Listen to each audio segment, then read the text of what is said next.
anchors coverage from Charleston. He joins us this morning. Good morning, TJ. Good morning, Dave. It was a wonderful weekend. I had the opportunity to have dinner Saturday evening with a former coworker, professor of my wife's. I also had him as a professor. He's world-renowned, Armando Alcazar. And Dr. Lou Whaley was at the dinner, and he's one of our avid listeners. So I had a chance to talk with Lou, and he was very complimentary of you and the program. So I just wanted to give him a shout-out this morning and say thanks for listening. Oh, well, let me add that as well. Thank you very much for listening. I'll take any compliment where I can get them, buddy. As you should, sir. WVU Health Systems released its annual report. Here's the broad takeaway, at least my broad takeaway. The health system is expanding, it's hiring more, and it's reaching farther. Albert Wright is president and CEO of WVU Health, and he joins us on MetroNews Talkline this morning. Albert, good morning. Good to talk to you again. Good morning, Dave and TJ. Good to talk to you as well, and thanks for having me on. Appreciate you taking some time. Is that an accurate 30,000-foot view of WVU Health System getting bigger, hiring more, and reaching farther?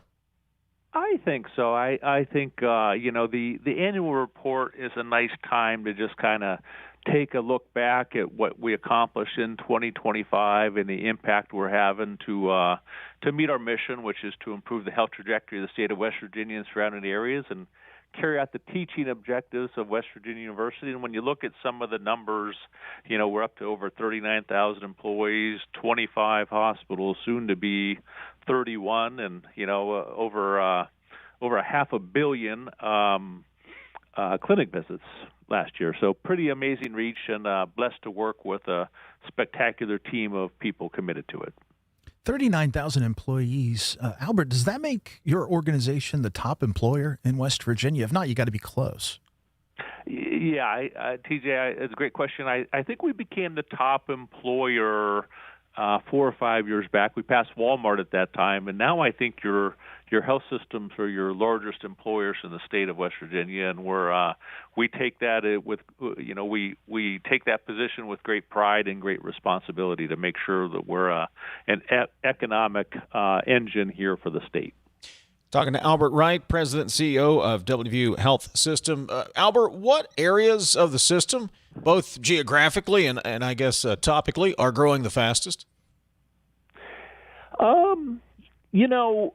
We're really great question, Dave. One of the things we've focused on the growth of the academic medical center here in Morgantown over the last decade, but increasingly now, we're really focused on what we call breadth and depth of services around the state, especially in our regional hub hospitals. We have, 6 or 7 200 to 250 bed hospitals in, Parkersburg, Bridgeport, Wheeling, Charleston, Princeton, Martinsburg. We're trying to grow the capabilities and the clinical services and clinical trials in those communities. So it's been fun to watch that happen. We were just up in Wheeling last week where we did a groundbreaking for a new cancer center we're building in downtown Wheeling. That's a $122 million project. And that one was really gratifying because we're building it in a section of downtown where we had to work with great collaboration with the city of Wheeling and some of the civic and political leaders there to put it on the spot where the old Ohio Valley Medical Center, used to stand. And that was one that was neat because it would have been easier to build it somewhere else, but it's more impactful and helpful to the development of the city, in the spot that we're building it there. So that was a great example of what I call breakthrough work to improve healthcare and economic development in that region. We're really trying to do that all around the state with a lot of our built-in projects and clinical services.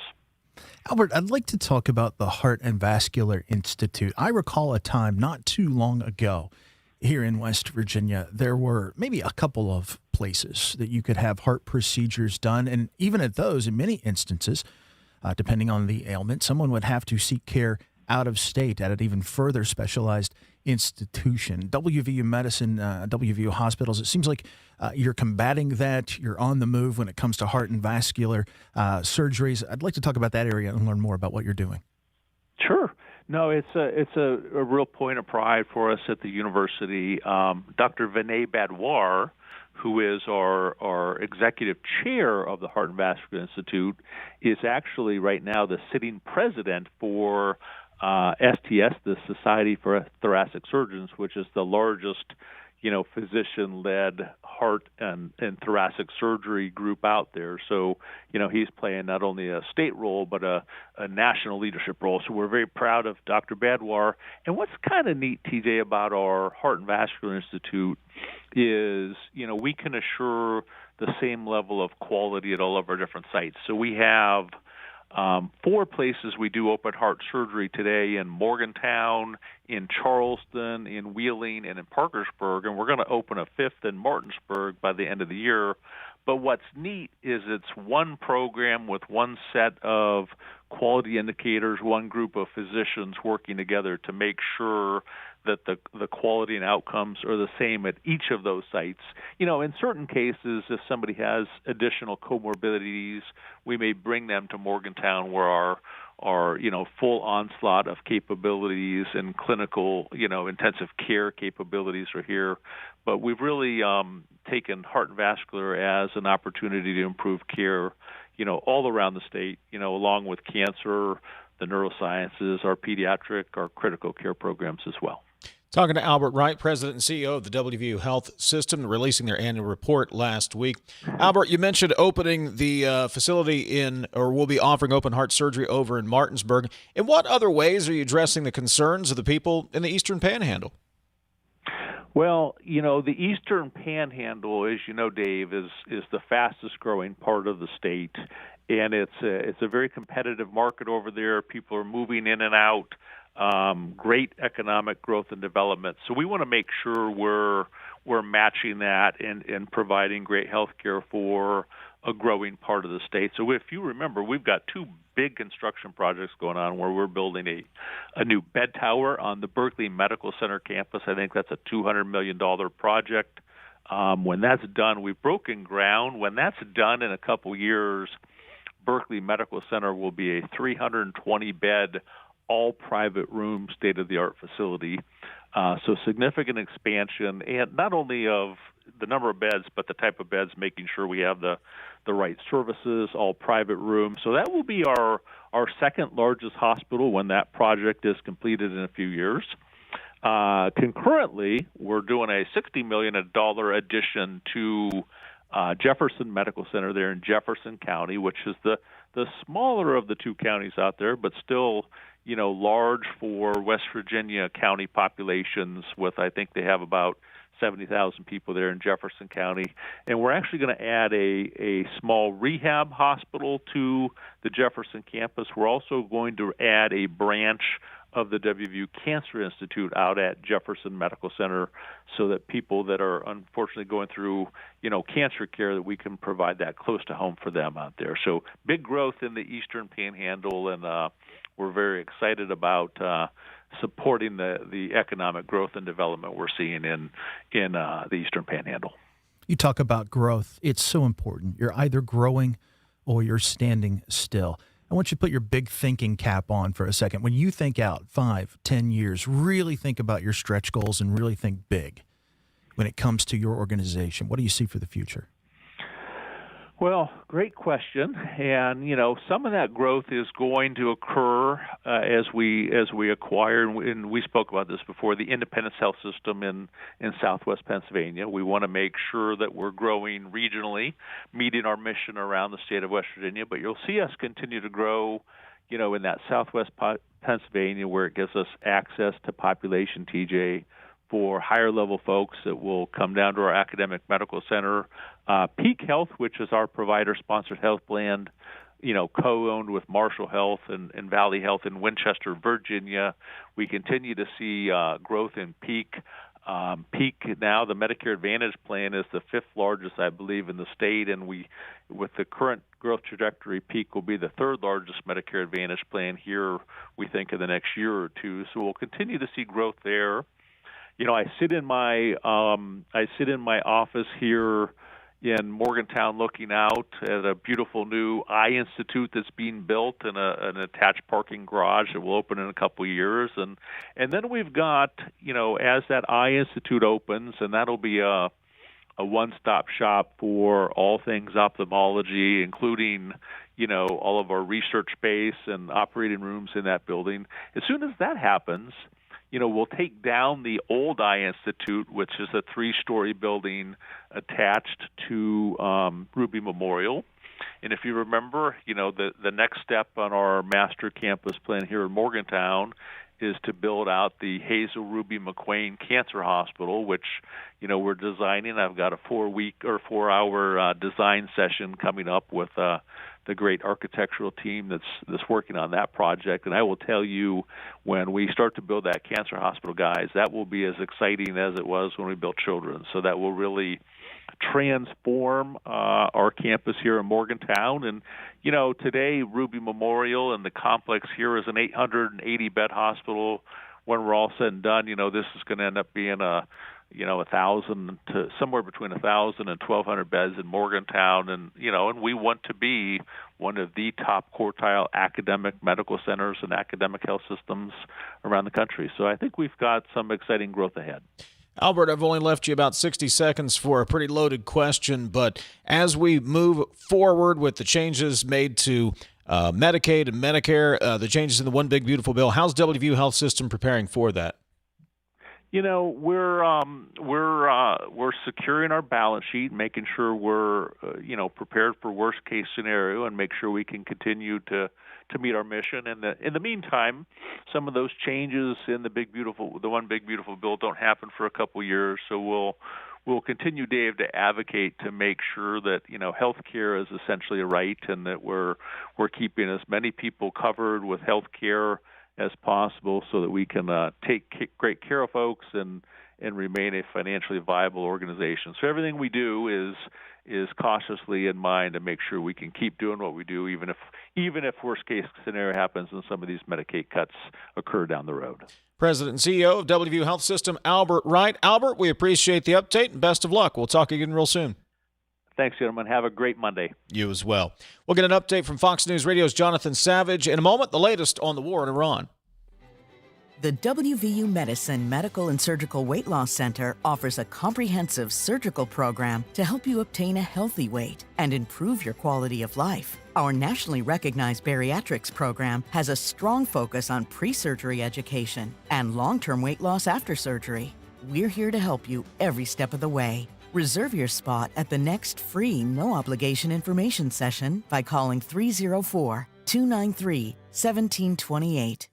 Coal-based generation remains the backbone of West Virginia's energy portfolio, ensuring reliability, security, and affordable electricity throughout the region. Our coal plants are engineered for performance, designed to run most efficiently at or near a 70% capacity factor. This level of operation is not arbitrary. It's based on sound engineering principles, scientific analysis, and has been formally adopted by the West Virginia Legislature as a reasonable target for optimal performance. When our coal fleet operates near that benchmark, it provides stable power to the grid, maintains cost efficiency, and supports thousands of good-paying jobs across our state. Coal generation also drives local tax revenue that sustains schools, infrastructure, and community services. Working in partnership with state leaders and the Trump administration, we're ensuring that our coal fleet remains modern, efficient, and ready to power West Virginia and beyond for decades to come. This message brought to you by the West Virginia Coal Association and Friends of Coal. Looking for a career that truly matters? Healthcare offers stability, great benefits, and careers that are in demand right now. From patient care to technology and support roles, healthcare careers offer flexibility and opportunity. Not sure where you fit? Take the quick healthcare career quiz at explorehealthcareerswv.com. Discover the path that's right for you. Healthcare careers, where passion meets purpose. We are there for you, to care for you at the health plan. We are here for you. For over 4 decades, we've been rooted deep inside West Virginia. Through thick and thin, supporting local families and businesses. Proudly serving your neighborhood since 1979. Your trusted partner in the community. The health plan. We are here for you. You're listening to Talkline on MetroNews, the voice of West Virginia.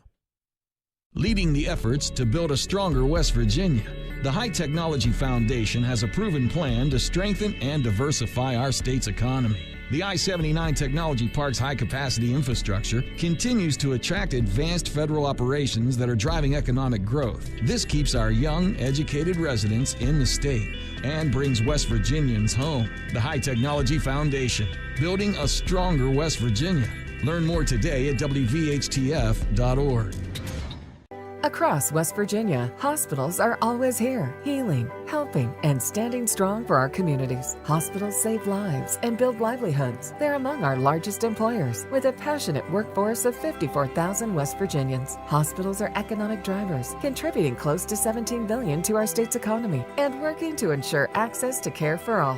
From life-saving moments to wellness support, West Virginia hospitals keep our state healthy, our families strong, and our future bright.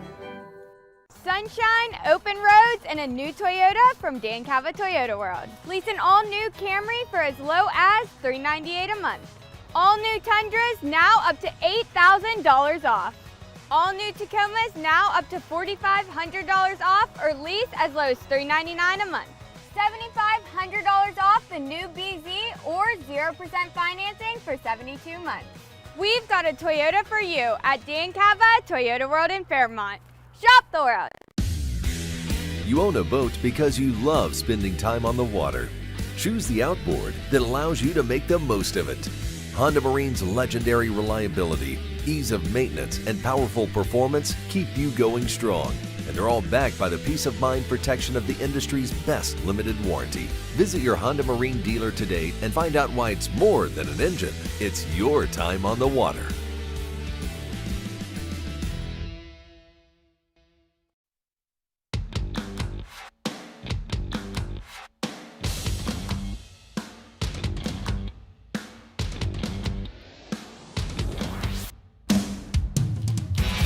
MetroNews Talkline is presented by Encova Insurance, encircling you with coverage to protect what you care about most. Visit Encova.com to learn more.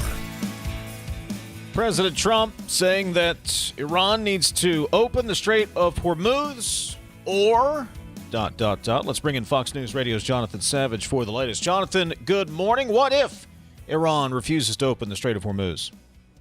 Yeah, in this post from President Trump on Truth Social, he says if the Hormuz Strait is not immediately open for business, he says he will conclude our lovely stay in Iran by blowing up and obliterating their electric generating plants, oil wells, and Karg Island. Karg Island is where Iran has this massive oil distribution center. 90% of its oil goes through that terminal there. And then he says possibly all the desalinization plants too. So I think, to paraphrase, President Trump says, open the Hormuz Strait or we will bomb everything and leave.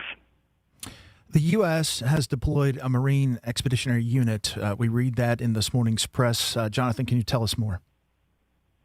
Yeah, there are reports, in fact, it has been confirmed by President Trump that he is considering going into Karg Island itself with ground troops. He's publicly floating this idea of taking Karg Island, and in fact he says that his favorite thing to do would be to take Iran's oil. As I said, Karg Island has 90% of Iran's oil exports, and to take that would require an amphibious assault with an occupation lasting who knows how long, I suppose, until this conflict is ultimately ended. We know that 2,500 Marines have already deployed to the region. There's also the prospect of special forces and paratroopers, giving President Trump the option of a ground invasion on somewhere like Karg Island or targeted raids and strategic seizures elsewhere. If you look at the Wall Street Journal reporting, they suggest that President Trump is considering sending forces in to take 1,000 pounds worth of enriched uranium from Iran in what, of course, would be a very complex operation. Fox News Radio's Jonathan Savage joining us. Jonathan, amidst all of this, there is still signaling from the White House that there is back-channeling negotiations happening, that a peace deal could be reached. What's the latest? Yeah, that's right. Despite the threat of escalation, President Trump says that the U.S. is in serious discussions with what he calls a new and more reasonable regime. He says that they have been meeting directly and indirectly. Iran, however, denies that any talks have taken place and say that talk of diplomacy is just cover for a threat of an invasion. There is the possibility of peace talks in the coming days. I say the possibility. Pakistan says it is preparing to host peace talks. However, there's no confirmation that either the United States nor Iran has actually accepted such an invitation. I read this morning that Houthi militants have entered into the war over the weekend. Explain that if you can. Yes, so Houthi militants are based in Yemen. They are backed by Iran, have been for a very long time, and they support the Iranian regime. And they have many times over the years fired missiles and drones towards Israel. During the war in Gaza, they fired and attempted to target shipping in the Red Sea. Over the last few days, the Houthis have got involved in this conflict by firing missiles and drones once again at Israel. They were intercepted. But it does bring out the prospect and the fear that they could try and choke off Red Sea shipping the same way that Iran has done that in the Strait of Hormuz. So this is an escalation. This is a new front in this conflict, and one that we will have to keep our eye on. Fox News Radio's Jonathan Savage with the latest on the war in Iran. Jonathan, thank you for the update. We appreciate it. Thank you very much. 800-765-TALK, the phone number. 304-TALK, 304 is the text line. Coming up second hour, we're going to talk to Cindy Lavender-Bowe. She is with the Greenbrier Valley Indivisible. We'll get an update on the No Kings rallies that were held across West Virginia, part of the nationwide protests over the weekend. We'll talk to her coming up 11:06. Dr. Joseph Jones from WVU School of Media going to join us as well. The impact of the Meta verdict from last week. YouTube involved in that as well.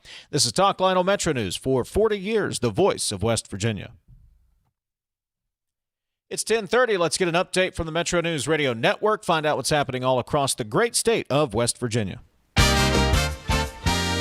West Virginia Metro News, I'm Jeff Jenkins. TSA workers in West Virginia and across the country are hoping to get paid today for the first time in more than 40 days, following an order signed by President Donald Trump. But the partial government shutdown continues. West Virginia International Yeager Airport Executive Director Dominique Ranieri says TSA workers at CRW have missed very few days of work, but she is concerned about the future of TSA's ability to recruit. I mean, if you're thinking about working for the agency and you've seen multiple shutdowns, is it the most reliable position that you can go out for? Some TSA workers at other airports have taken other jobs. The 3-year-old higher education funding formula has its first full funding in the new state budget. The performance-based funding formula for higher education's fully implemented. Chancellor of the Higher Education Policy Commission, Sarah Armstrong Tucker, says now it's based on outcomes and structure. There was no rhyme or reason. It wasn't based on enrollment. It wasn't based on outcomes. So you saw a lot of disparity between the institutions that no one could really explain. Graduation rates and the economic viability of majors play a big role in the evaluation. I'm Mike Knowlting for WV MetroNews.com. County boards of education will be making decisions in the next few days, job cut decisions. Several counties being forced to cut positions because of declining student enrollment that results in a decrease in state funding. You're listening to Metro News for 40 years, the voice of West Virginia. On Tuesday, March 31st at 6 p.m., the conversation comes to life through the Stubblefield Institute at Shepherd University. Watch on the Metro News TV app exploring the opportunities and challenges surrounding the rapid growth of data centers across West Virginia. Panelists include Kara Keys, Jefferson County Commissioner Amy Margolis, Executive Director of Tucker United, Chris Morris, Director of the Data Economy Office with the West Virginia Department of Economic Development, and Dado Slezak, Executive Vice President of Utility Innovation QTS, moderated by Steve Pearson of Observer Weekly. Panelists will examine how large-scale data center development could affect infrastructure, land use, energy demand, environmental concerns, and the future of commodities across the Mountain State. Have questions you want answered? Submit it in advance at StubblefieldInstitute.org. Watch the event live and free on the Metro News television app. Vietnam veterans are being honored this morning in Nitro. The annual Welcome Home Vietnam Veterans event is underway. Nitro spokesman Joe Stevens. It's an annual event deemed through legislation in the West Virginia legislature that on March the 30th annually an event would be held to welcome home Vietnam veterans. Retired United Mine Workers Union President Cecil Roberts, himself a Vietnam veteran, is this morning's special speaker. From the Metro News Anchor Desk, I'm Jeff Jenkins.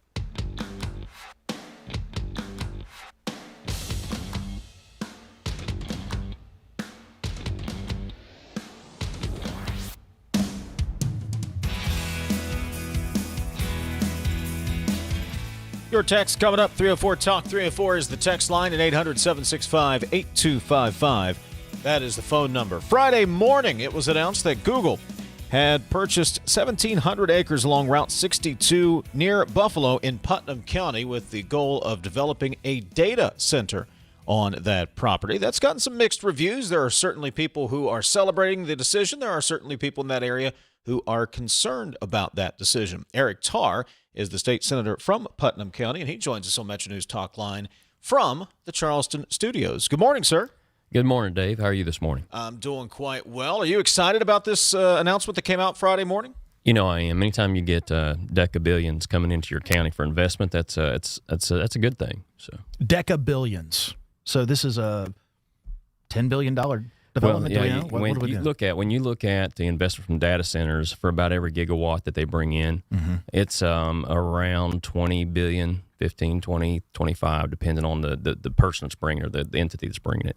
So on a low end, we're looking at probably a gigawatt facility here. So yeah, so you're looking at it, at least $10-15 billion dropping in Putnam County. That's a big deal. It's got to be the largest investment Putnam County has ever seen. I'm not disparaging anything. I mean, Toyota's up there too, but I mean that's a big number. Well, when you look at Fidelis even coming up there, which is another data center. Nucor was the largest single private investment at one time in the history of West Virginia when Nucor came in, and they were at 2.8. They've already scaled up north of $3 billion now. The data centers that are coming in, Microsoft is with Fidelis and Caterpillar, partnered in that one up in Mason County. And now you in Putnam County have Google announcing. The Fidelis one up there is a little over 2 gigawatts coming in. That one's anticipated to be on their first 2 phases to be close to $80 billion-ish. It's in that ballpark. So you're looking. It's astronomical. It's hard. It's almost hard to comprehend. You got to figure out. $5 billion is our annual budget in this state. So. The general revenue budget, is $5 billion. I mean, if that and we budget with our general revenue plus tax revenue, it's around $20 billion. Then if you look at the entire GDP of the state, so that they're the gross state product, it's just a little north of $80 billion. So you're looking at single level investments that approach the state's entire GDP, actually exceeded when you start putting them together. And these aren't the only ones that are coming. So this is a national thing. The data centers are expanding nationally. They need electric, they need power, they need water, they need flat land. They need to be close to where the data is being used to improve the efficiency of delivering it. They need a stable internet network. So we're blessed to be primed for that in West Virginia. So now there's also a lot of misinformation out there, and it's having a district that attracts it, not just data centers, but industry in general. Here in Senate District 4, we are incredibly blessed to have some of the best development property in the state. What counties do you have, very quickly? So I've got Jackson County, which you got Tymet and Berkshire Hathaway coming up in there, and some others. And then I have Putnam County, southern half of Putnam County. I've got the eastern half of Cabell County, and I've got all of Mason County. And so if you look at where some of this just massive investment is coming to West Virginia, it's there. That's where it's landing. And I've had the privilege of being able to go in and meet with a lot of these folks along the process and being on the teams that help bring this stuff here, not only just by negotiating with them directly, but also with helping craft the legislation since 2015 when I came up as a policy advisor to the Republican majority to attract all this industry. So I'm familiar with what attracts, why West Virginia is attractive. As you start looking at the data center side of it, nationally, there's this misinformation campaign that goes out that is just, it is very decentralized. So meaning all the way coming from somebody who might be a social media influencer to some group that tags a name that looks like they're from Appalachia, but when you go in, you actually start talking to people, you realize they're anything but. That spread a significant amount of misinformation to scare people. And so I really started looking into as somebody who lives in the area. I mean, I've got family that lives there. My kids live there. My parents live there. So it's just I'm part of that community. It's part of the citizen legislature. So obviously I have concerns when somebody's going to come in and what they're going to be like. So a lot of the things that spread out there is going to increase rates. That's not the case. One of the things that we did in House Bill 2014 that is unique with data center development relative to almost every other state that's out there is have tariffs that are placed there that requires that data centers actually pay for their own infrastructure builds, which is very different from anything else when you build out transmission, substations, power lines, and all that kind of stuff. Normally that would go out and spread across ratepayers. That does not happen in West Virginia. That is the law we passed requires the data centers pay for it. The other thing is it actually stabilizes rates for having done that. We have power purchase agreements, which is a really big deal with this one because Google signed a 12-year contract, $13 billion being paid in electric to AEP, and if they don't require all that electric, they still have to pay it. So you end up having we're a cost-sharing state when it comes to power in West Virginia. So at worst case, we stabilize rates with this. Best case, as population grows, like maybe we start seeing population growth there look like we've had in like Loudoun County's had. They grow a little under 2% a year. In Loudoun County, they got 200 data centers up there, and they get significant population growth. Income per capita is triple what it is, income per household is triple what it is in West Virginia. Mm-hmm. And data centers drive their economy. So the jobs are pretty incredible that spawn off of the data centers. Aside from what they have internally, what spawned from them too is pretty significant jobs. So rates, pay, good things. Talking to Eric Tarr, Putnam County Senator, the data center or the development announced last week by Google. Eric, all of that taken into consideration, there are certainly residents who are concerned. Some of them have property that borders this tract of land. Some of them just want more information. Some of them feel like they haven't been part of the process. How do you address their concerns? Let me start with part of the process first. So part of the process, one, is that over several years here, we've done microgrids, and then we've also done with Google. It's actually not behind the meter. It's actually on the AEP side of the meter. Those rules that we've developed have been legislators from across the state.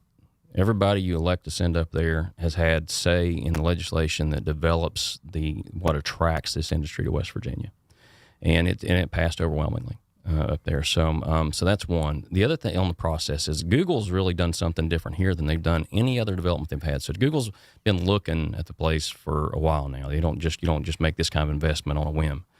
And they have 32 data centers. Normally, they do not announce that they're going to locate a data center someplace until they're putting a shovel in the ground. That's when they announce it. This one, in a spirit of transparency, what they did is they announced it at the purchase of the land agreement. And they were telling us that, hey, this is a first for us. We're doing this so people can see what's happening along the way. So the process side of it, this is, while it's very unique to us here in West Virginia, because we're just now, on the tip of the spear in West Virginia as far as the development of these things, we have a significant transparency relative to what you've seen in previous data center development across the country. And Google has 32 of these. 32. 32 of them. I want to talk about water. A lot of concern about water. Here's what I hear. Scarcity. It will use our water and it will leave us water scarce, or it will somehow pollute water. It's my understanding through talking that if this goes through, they will pull water from the Kanawha River. That's one of the benefits of that land. It's got power. It's near water.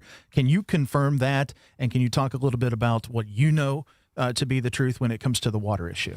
So what Google told me and the others is that their system is they're using what's called a closed loop system. Mm-hmm. So occasionally they will pull water out and pull back, but it's not like a constant in, constant out. Okay.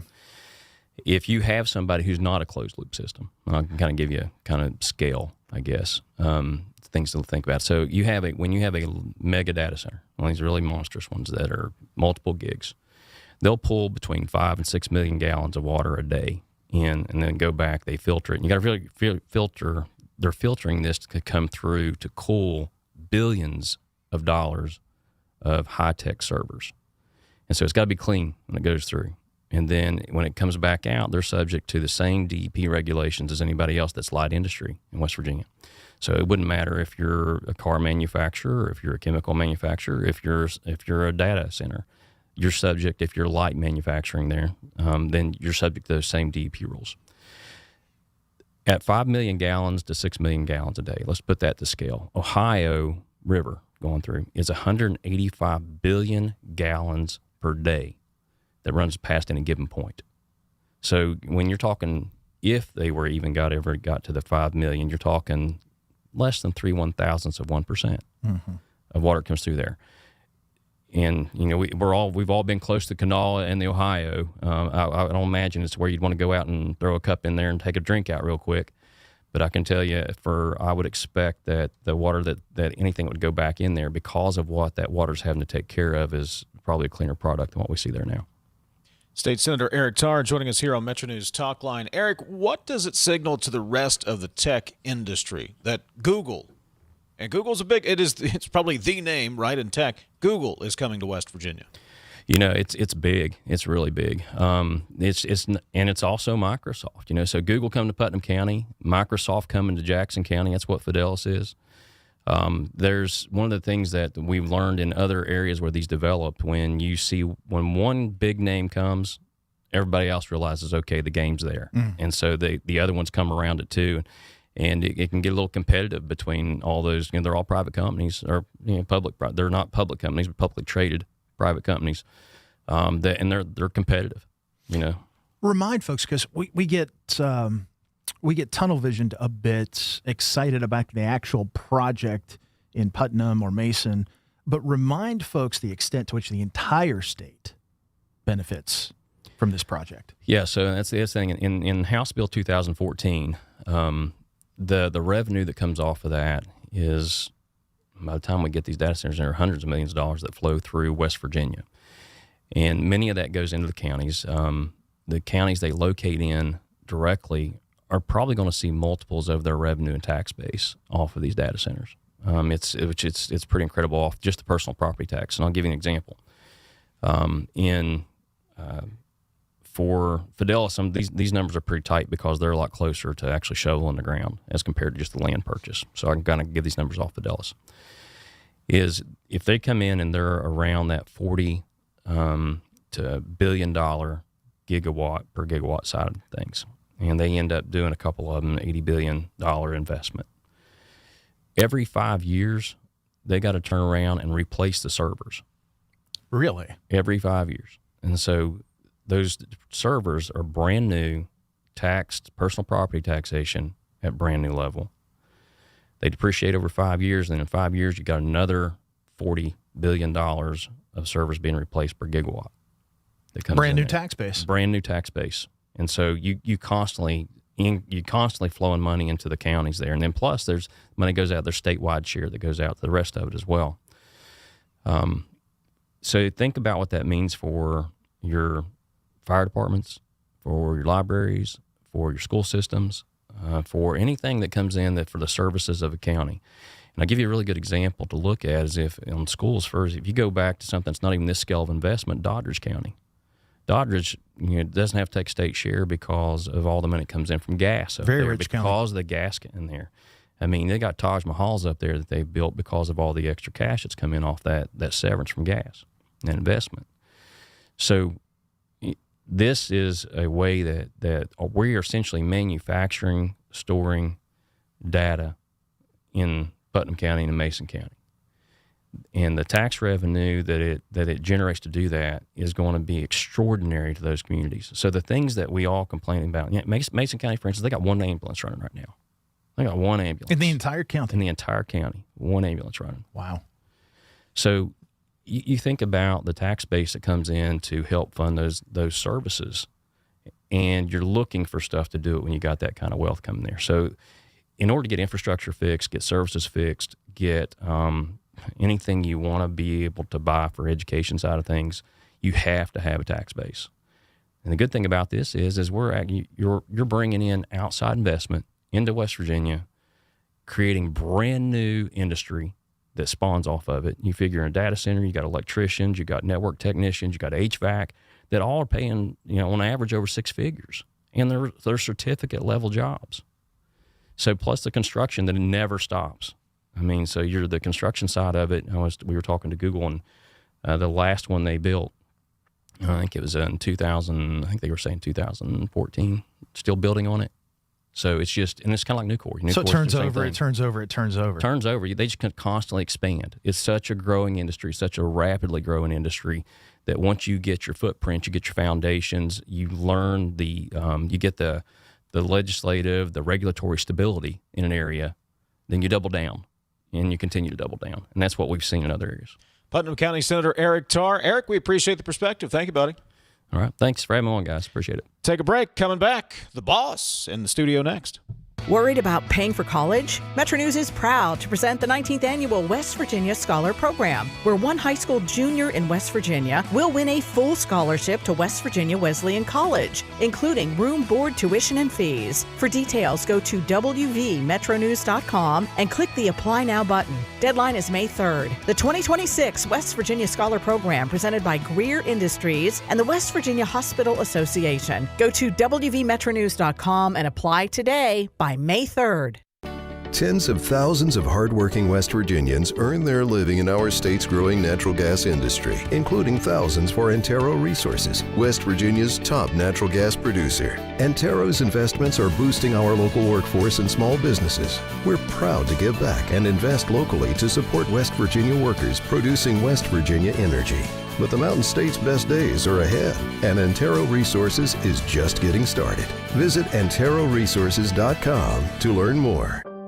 Looking for a career that truly matters? Healthcare offers stability, great benefits, and careers that are in demand right now. From patient care to technology and support roles, healthcare careers offer flexibility and opportunity. Not sure where you fit? Take the quick healthcare career quiz at explorehealthcareerswv.com. Discover the path that's right for you. Healthcare careers, where passion meets purpose. You're listening to Talkline on Metro News, the voice of West Virginia. When I was heavy, being on my feet all day seemed like torture. It makes you feel defeated. I'm just going to be like this for the rest of my life.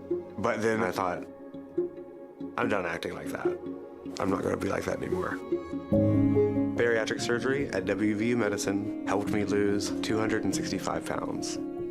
It's always been my goal to have my own place. I want everyone to feel welcome here. I would never have been able to do all these things before without WVU Medicine. You own a boat because you love spending time on the water. Choose the outboard that allows you to make the most of it. Honda Marine's legendary reliability, ease of maintenance, and powerful performance keep you going strong. And they're all backed by the peace of mind protection of the industry's best limited warranty. Visit your Honda Marine dealer today and find out why it's more than an engine. It's your time on the water.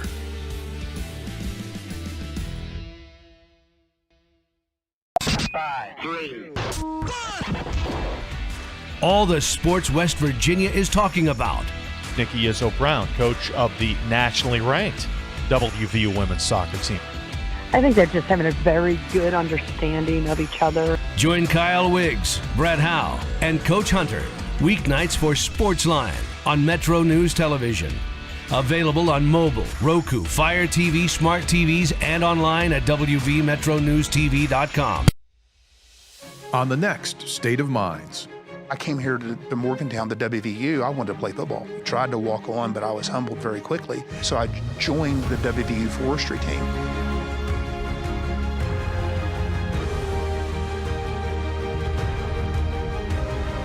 What my father taught me was the importance of hard work and the importance of sweat equity. Virginia.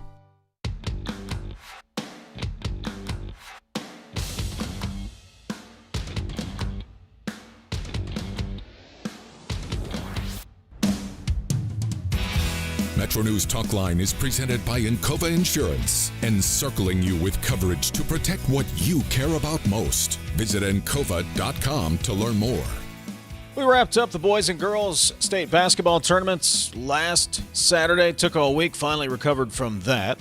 Back to normal routine now, but wanted to take a moment to thank all the fans who supported us throughout the basketball tournament by supporting us, supported, obviously, their student athletes. Joining me in studio this morning is the president of WVRC Media, parent company of Metro News Radio Network, George Pelletier. George, good morning. Good to see you. Just how much support did we get during the basketball tournaments? Good morning, Dave, TJ. Good to be with both of you. Hello, guys.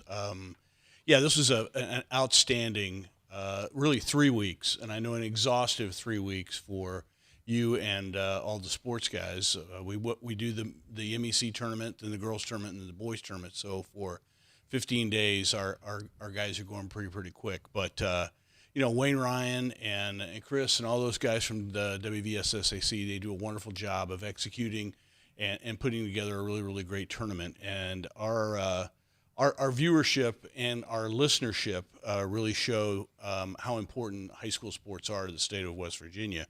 We were really fortunate this year that attendance was up. The games were fantastic, which obviously helps to create excitement around the tournament. But when you look at 51 radio stations providing coverage of these games over the course of the two weeks, it kind of shows how important it is to our community. And this year we changed a little bit of some of the things that we did. We allowed our connected coverage to be distributed into a great number of places, and we had 609,000 video starts over the course of the 2 weeks at our social media, our YouTube, and our Metro News Television, which was a tremendous uptick from last year. George, talk about that innovation, meeting people where they are, extending the platforms, but at the same time honoring our history of excellence in broadcasting, but meeting people where they are in all the different channels and innovating, but staying local at the same time. Yeah, TJ, it really is a situation where we're trying to just give people, no matter where they might choose to listen or watch, an opportunity to find us easily and to be readily available. And so this year, with our expansion of some of the video stuff that we're doing, and then also our great coverage on all of our affiliates across the state, really provided people an opportunity to do that. In addition to that, we took an opportunity this year to take the coaches' comments, the live press conferences after each of the games, and put that out not only in a live format, but also then in a highlight format, which is a little bit smaller bites for people. We generated about 400,000 impressions just with that content. So it just really goes to show how important all of these things are to the state of West Virginia and to all the communities that we get the opportunity to serve. And the great thing is that if you missed a game or two or whatever, it's still available on our various platforms.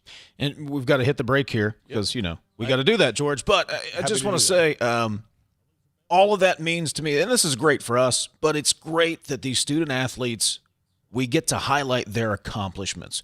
We get to highlight championships and great games and great performances, and communities get a chance to celebrate their community. And I think that's awesome that we get to be a little part of that as these communities get to celebrate, these students get to show their accomplishments. Proud to be part of that. Absolutely right. We take a lot of pride in on an ongoing basis to be able to provide that kind of coverage, and we make memories for many of these participants, for the coaches, for the fans, for the parents. And, with the help of the WVSSAC, it's just something that we're very, very proud of. All right, George, got to hit the break. Thanks for stopping by. Appreciate it. My pleasure. Back in a moment. Senator Shelley Moore Capito is more than a true conservative and proud West Virginian. She's a champion of our way of life.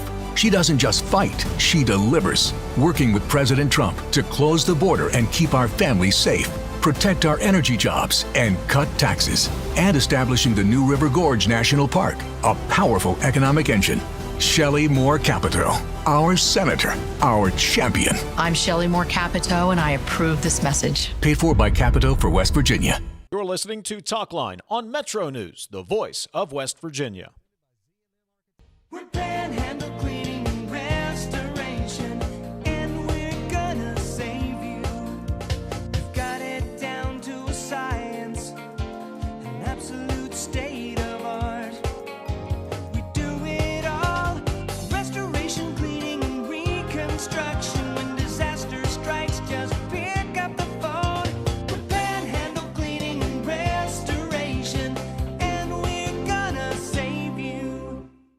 leading the efforts to build a stronger West Virginia.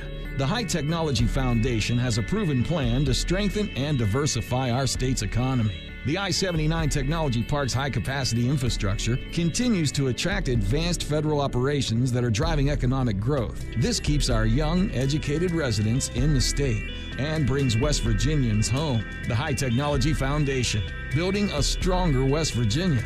Learn more today at WVHTF.org.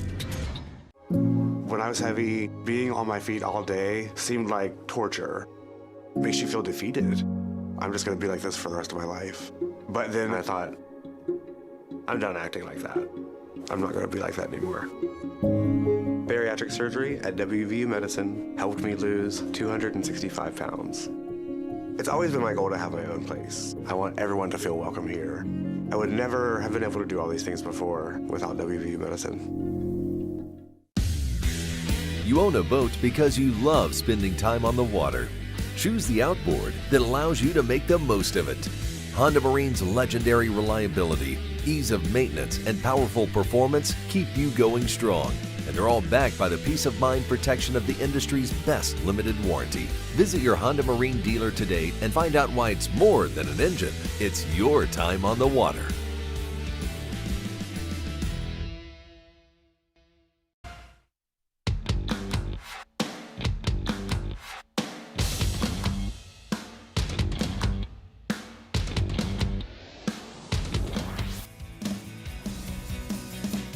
Felt like a quick first hour. It was a quick first hour. Coming up, second hour, MetroNews Talkline. No Kings rallies held around the state. We'll talk about that in 6 minutes. Talkline on MetroNews, voice of West Virginia.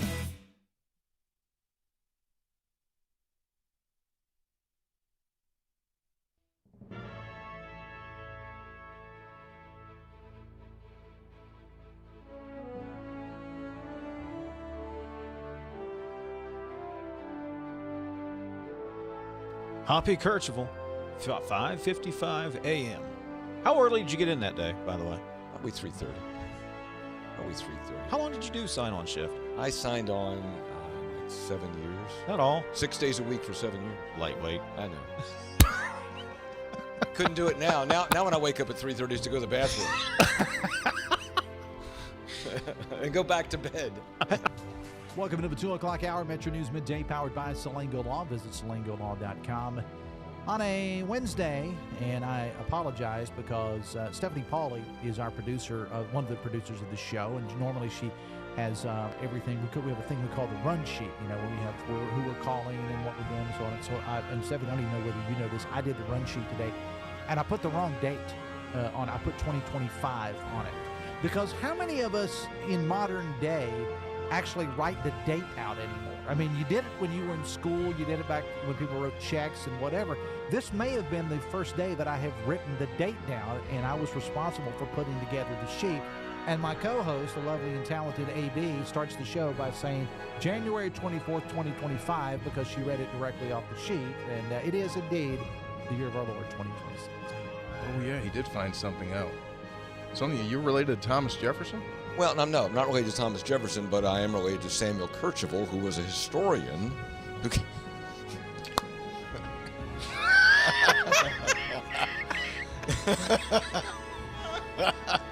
going to tell you something about Samuel Kercheval. Him and Jefferson out smoking corn silk. Kercheval told him, Thomas, I don't know about this country. Might want to start again. He could. So I don't have a monitor here, so I really can't see what happens at the beginning of the show. Mm-hmm. So at what point do I pop up? When the music starts and Mr. Announcer comes on? Yeah. So they see all the little panic things that I do that I'm still in the process of setting up? Yes. They see you shuffle about uncomfortably. They see you blow the dust off your headphones. They see you put in like 2 cough drops at the same time. Oh, yeah. I don't do 2 at the same time. Yeah. Okay. All right. I don't know that. I should probably. Now, these shows are archived, right? So I can go back and watch them. Yes. So I could live this show in real time and then go home and when I say something to Linda like, hey, did you hear when I did this? And I don't watch it. Well, let's get in front of the TV and watch me do it again for 3 straight hours. Yes, it's archived just like the audio podcast. Ah, that's right. And see, this is the thing that gets the NCAA in trouble, when it goes to court here. Is there a clock or not? Greg, we talk about the clock all the time. Mm-hmm. If he began in 2019, the clock should have run out, whether he's played the 4 years or not. And that's part of the argument, because some guys go right through the clock, right? TJ Finley, we've mentioned many times on this show. 7th team coming up this year. He's playing for Incarnate Word. He's played 7 seasons at 7 different schools. Now, why hasn't his clock started? Why doesn't he have the 5-year clock? So if you're Aguilar, I get it. He just bouncing him off the ropes. Somebody save this man. Oh, my Lord. Oh.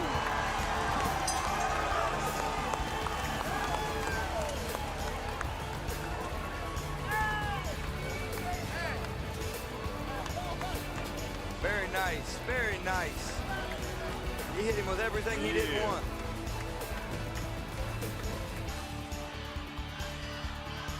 10 seconds remaining. Going to be a direct snap here. Snap back. It's Tyler.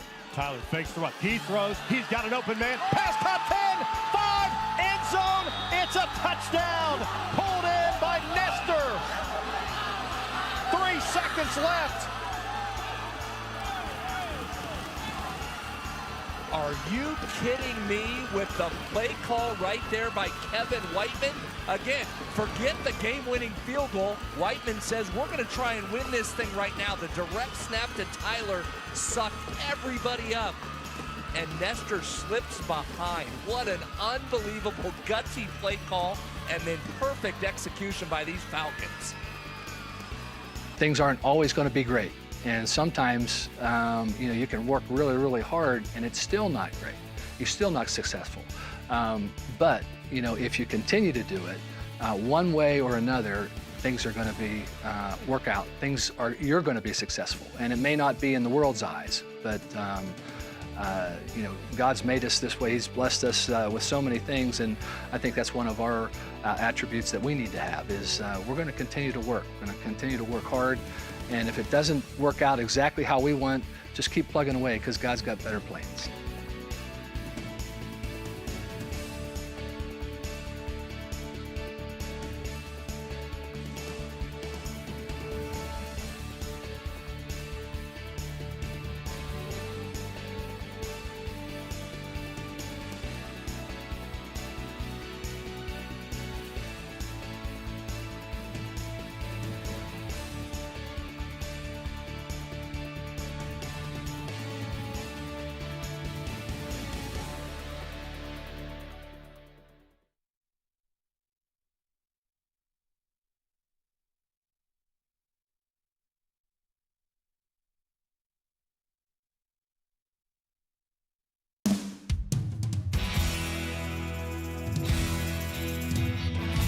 MetroNews Talkline is presented by Encova Insurance, encircling you with coverage to protect what you care about most. Visit Encova.com to learn more.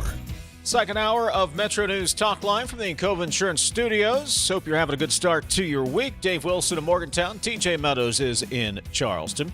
Jake Link is back. He is our video producer. If you're watching on the MetroNews TV app, Facebook Live, YouTube.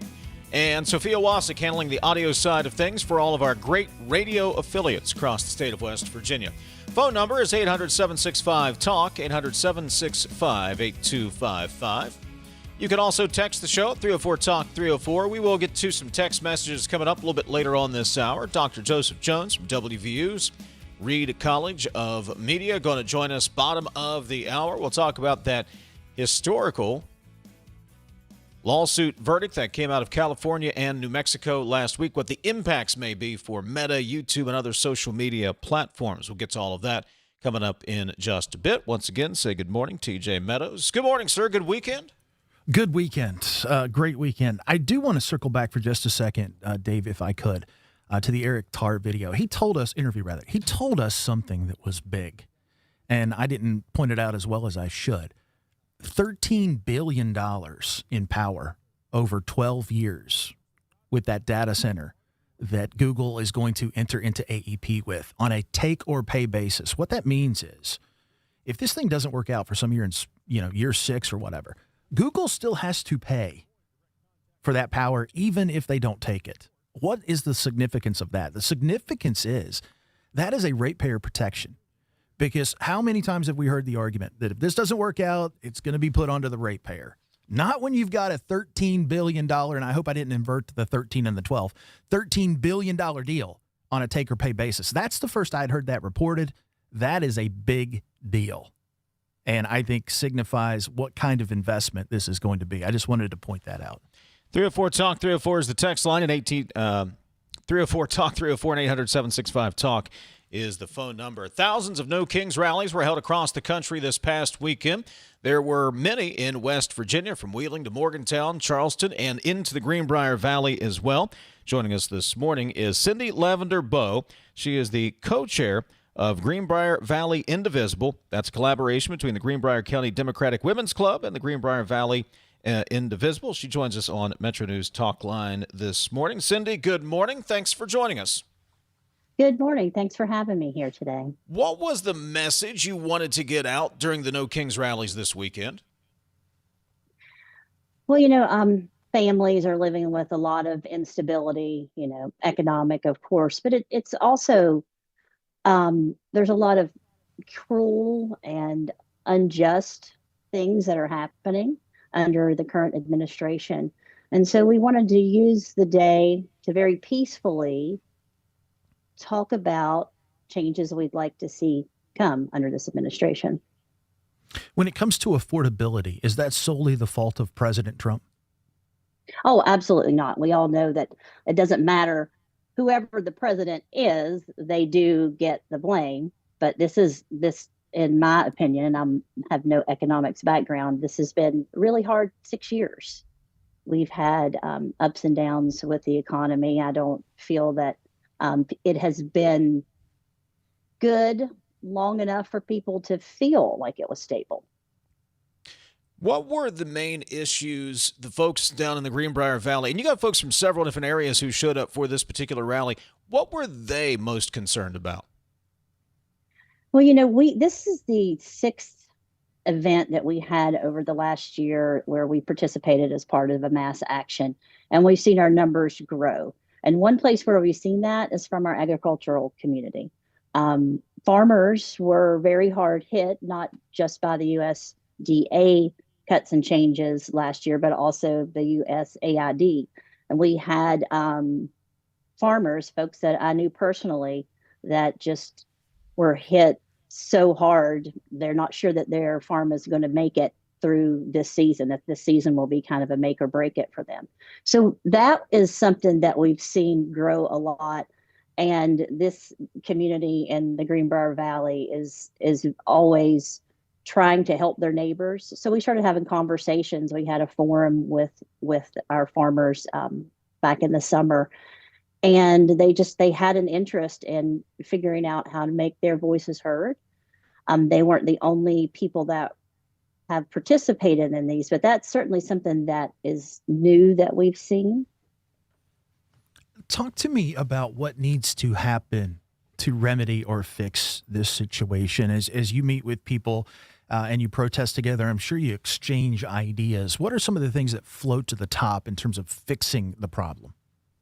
Well, there's the things that the government says that we have money for versus the things that they say that we don't have money for. And mostly what people are talking about are prioritizing the needs of real working class Americans and, people who've lost their health insurance or are possibly not going to be able to afford it. I myself am a small business owner. And when our policy renews this summer, we're very concerned about whether or not we're going to be able to continue to offer that for our employees. So it's all kinds of things. And it's just like, instead of putting the money toward this, like maybe, an unjust war or an illegal war that some people feel like, why can't that money be spent to help with these problems, to make healthcare more affordable, to make health insurance more affordable, to make our groceries more affordable? And, it's just very real day-to-day things that are impacting folks that they would like to see changed. Talking to Cindy Lavender-Bowe, co-chair of the Greenbrier Valley Indivisible. They hosted one of several of the No Kings rallies across the state of West Virginia over the weekend. Cindy, West Virginia is famously or infamously, depending on how you look at it, very supportive of President Trump at the polls. He won the state 3 times in each three elections that he ran in. Are you seeing more people turn out for these events, and are you starting to see people that maybe would surprise you at these events? Yeah, for sure. Our events in numbers have grown from about 300 up to over 1,000. We had about 1,100 people at this latest event. So certainly the numbers have grown. We're seeing more veterans, a lot more older folks than you might usually see at an action like this. And especially with the idea being floated around the draft, we had veterans who had lived through the Vietnam era draft, and they wanted to speak to that and to just remind people what the real costs of war are. I had a one-on-one experience this time where someone came up and said, you know, I'm a registered Republican, and that's usually how I vote. But what's going on right now is not partisan. It's immoral. And, you know, those were his words, and that's why he was there. He felt that the things that are happening, the cruelty, the focus on bombing countries and not taking in the real American cost for that. I'd like for you to further define, from your opinion or those that rally with you, your stance on the Iran war and why you think, I assume you think from your comments that it's unjust. We've heard the president talk about a nuclear Iran. We've heard about the long-running tension between Iran and terrorist-backed militants and what they have done to the United States, frankly, since the late 70s. How do you reconcile all of that, and how do you come down on the fact, if you do indeed believe that this is an unjust war? I do think that this is a very long-standing issue. I mean, I'm 55 years old, and as long as I can remember, we've been afraid of Iran, and rightfully so. And we have gone into other countries in the past where we've seen, you know, brutal regimes in power, but we've always stayed on the edges of Iran. And I think we all know that those reasons are twofold. And, you know, one is to protect Americans, but two, it's also to protect the cost of oil and gas. So it's not a problem that's easily solved. I don't believe, and it's even been said by some in the current administration, that there was an imminent threat to the United States when the war began. And I think there's not a clear plan. And I think about, you know, unjust, you know, thinking about not taking in the vote or support of Congress, but also about the children that are killed every time, you know, while we're keeping American soldiers safe. And that's so very important. It's hard to balance that with knowing that our bombs are killing people in hospitals and children in schools. Talking to Cindy Lavender-Bowe, co-chair Greenbrier Valley Indivisible. Is your message, is it resonating with people, or why do you believe your message is resonating with people across West Virginia right now? Well, I would say the message is resonating because it's the message of the people. Although I'm the co-chair of the organization and like the MC or rally leader, the people who are speaking are citizens in our community and also from around West Virginia. And they're wanting to come and share their experiences, their very real fears, and also their hope. One of our speakers was Amy Jo Hutchison, who's from up in the Wheeling area. And she came down to speak specifically about, like, you're all coming out here today and this is fantastic, but we need you at the Capitol. And meaning that, you know, there needs to be follow through with this. And so while people have all these things that they're concerned about, all these changes they would like to see happen, that only really happens when they engage with the lawmakers. And go ahead. Oh, sorry. No, please finish your thought. No, that's okay. I want to move beyond West Virginia for a moment and talk about this movement across the country. I was reading a report, roughly more than 8 million people across all 50 states is the estimate here. And I was reading specifically about a No Kings rally in Los Angeles. 9 people were arrested after demonstrators hurled rocks and bottles at federal officers outside a detention center over the weekend. As this movement spreads across the country, I see a clear distinction in what you're talking about. I didn't read any reports of violence in West Virginia versus what happened in California. How do you keep the movement pure, non-violent? Because I would think that if one of these gets out of control, look, you're gonna pay the rap for it. You're gonna pay the price for it, right? Everybody is affected if one gets out of control. Yeah. How worried are you about that? And how do you continue your movement in a non-violent progression as if these move on across the country? Yeah, and I will say absolutely that is the number one goal, is for these to remain peaceful and nonviolent, and that that comes from the national coalition, and we take it very seriously. We had 8 volunteers who spent a few hours doing like peacekeeper safety marshal training and de-escalation.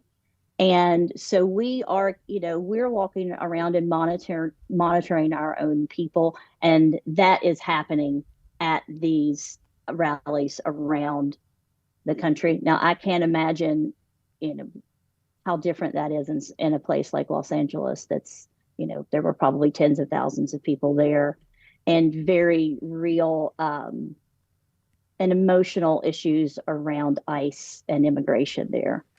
And so I think that it's important to remember that if there were 3,000 of these events, most of those were completely peaceful and nonviolent. And that is how we start off every one of our actions, is with that message of this is nonviolence. This is just a reminder that the people do have the power, and that when we come together peacefully and assemble, we're more likely to be heard and understood by those in power. Cindy Lavender-Bowe, co-chair of Greenbrier Valley Indivisible. They helped host one of the No Kings rallies across the state of West Virginia over the weekend. Cindy, thank you so much for the time this morning. We appreciate it. Thank you both. Absolutely. 304-TALK. 304 is the text line. 800-765-TALK. 800-765-8255. A couple of million could go a long way. The Lotto America jackpot starts at $2 million and grows until someone takes it home. Drawings happen every Monday, Wednesday, and Saturday. And with 9 ways to win, even the smaller prizes can feel like a big win. Just $1 to play in-store and online, 18+ to play. Please play responsibly. The current jackpot is $20.45 million. Get your chance at manageable millions. Looking to advance your career without putting life on hold? Earn your MBA from Glenville State University in as little as 18 months. Choose from in-demand concentrations like artificial intelligence, cybersecurity, and healthcare administration. Whether you're leading teams, analyzing data, or protecting digital systems, our programs are designed for working professionals who want flexibility and results. Take the next step with an MBA from Glenville State University. Learn more and apply today at glenville.edu. Some relationships just work better with trust, reliability, and great communication. That's why more West Virginians are choosing CityNet Gig Fiber. Fast, symmetrical speeds, no contracts, no data caps, and local teams monitoring the network around the clock. Plus, for a limited time, new residential customers can get 50% off any internet plan for a full year, with plans starting as low as $25 a month. Check availability at your address. Visit citynet.net today. CityNet connects, protects, and perfects. Building a stronger West Virginia isn't just a dream, it's a mission. The High Technology Foundation knows economic diversity is the key. For over 30 years, they've been dedicated to transforming the state's economic landscape. Conveniently located in the heart of West Virginia, innovation, growth, opportunity, all under one roof. There's no need to look far for change. It's happening right here at the High Technology Foundation in North Central West Virginia. Visit WVHTF.org to learn more. Golf Week called Pete Dye Golf Club one of America's best modern courses. Golf Digest recently called Pete Dye one of America's 100 greatest courses, and Pete Dye calls it 18 of the most exciting and memorable holes I've ever built on one course. Pete Dye Golf Club invites you to join the only course named after the legendary designer himself. National, corporate, and local memberships available now for a limited time. Visit PeteDye.com to learn more. Come play where the Mountaineers play at Pete Dye Golf Club. Tens of thousands of hardworking West Virginians earn their living in our state's growing natural gas industry, including thousands for Antero Resources, West Virginia's top natural gas producer. Antero's investments are boosting our local workforce and small businesses. We're proud to give back and invest locally to support West Virginia workers producing West Virginia energy. But the Mountain State's best days are ahead, and Antero Resources is just getting started. Visit AnteroResources.com to learn more. You're listening to Talkline on Metro News, the voice of West Virginia. Leading the efforts to build a stronger West Virginia, the High Technology Foundation has a proven plan to strengthen and diversify our state's economy. The I-79 Technology Park's high-capacity infrastructure continues to attract advanced federal operations that are driving economic growth. This keeps our young, educated residents in the state and brings West Virginians home. The High Technology Foundation, building a stronger West Virginia. Learn more today at WVHTF.org. Stay connected to what's happening today in West Virginia. What about this, or what about that? And it just went back and forth. And I was just the guy reading the text. Okay, so what's your take on the whole thing? Well, now you just get me fired up. Now right. you just so I'm gonna turn on. I'm gonna run down to Wendy's and grab a burger, and I'll be back. Join Dave Allen weekdays for midday on Metro News Television. When I was heavy, being on my feet all day seemed like torture. Makes you feel defeated. I'm just gonna be like this for the rest of my life. But then I thought, I'm done acting like that. I'm not gonna be like that anymore. Bariatric surgery at WVU Medicine helped me lose 265 pounds. It's always been my goal to have my own place. I want everyone to feel welcome here. I would never have been able to do all these things before without WVU Medicine. Sunshine, open roads, and a new Toyota from Dan Cava Toyota World. Lease an all-new Camry for as low as $398 a month. All new Tundras now up to $8,000 off. All new Tacomas now up to $4,500 off, or lease as low as $399 a month. $7,500 off the new BZ or 0% financing for 72 months. We've got a Toyota for you at Dan Cava Toyota World in Fairmont. Shop the world.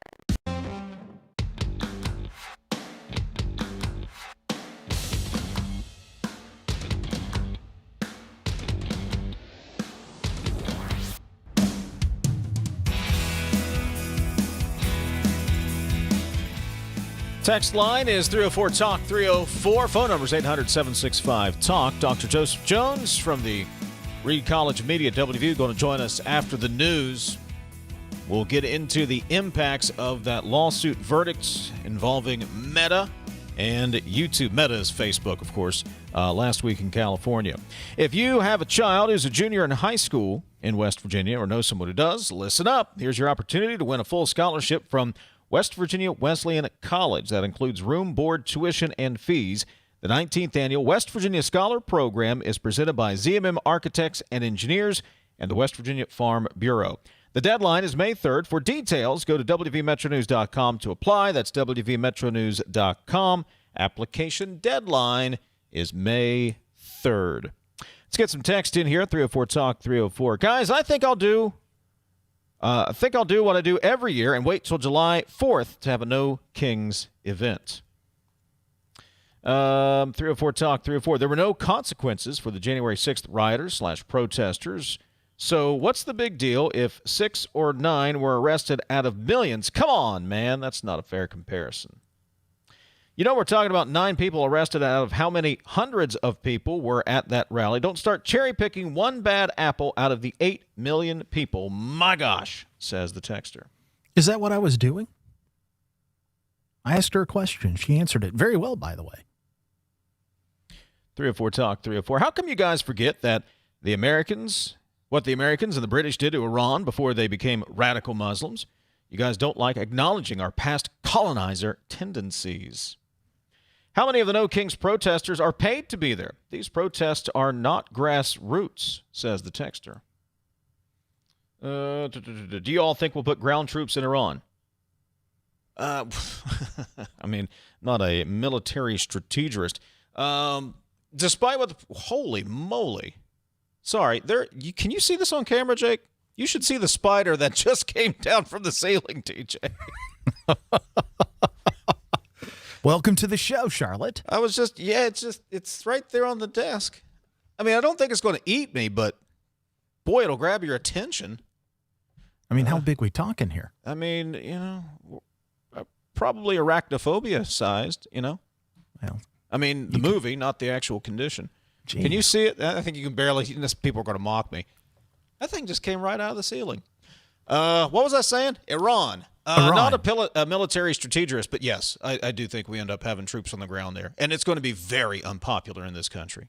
You're going to have to if you're going to open up the strait. You talk about that island. You can't blow it up because then you blow up the ability to ship the oil out, and there goes the economy. So if you're going to take that back and open the strait, I'm not a military strategist either, but seems pretty clear to me you're going to have to do something with that Marine Expeditionary Unit or some group of troops if you're going to get that back open. And I know the president keeps insisting that there's back channel negotiations going on, but Jonathan Savage pointed out, who are you negotiating with? If you've taken out the first, second, third, and fourth string leadership, who exactly are you negotiating with? And I said, TJ, if you're going to go in, you've got to finish the job. If you leave Iran in the same... A weakened Iran's great, but if the same people or the same like-minded people are in charge, what have you really accomplished?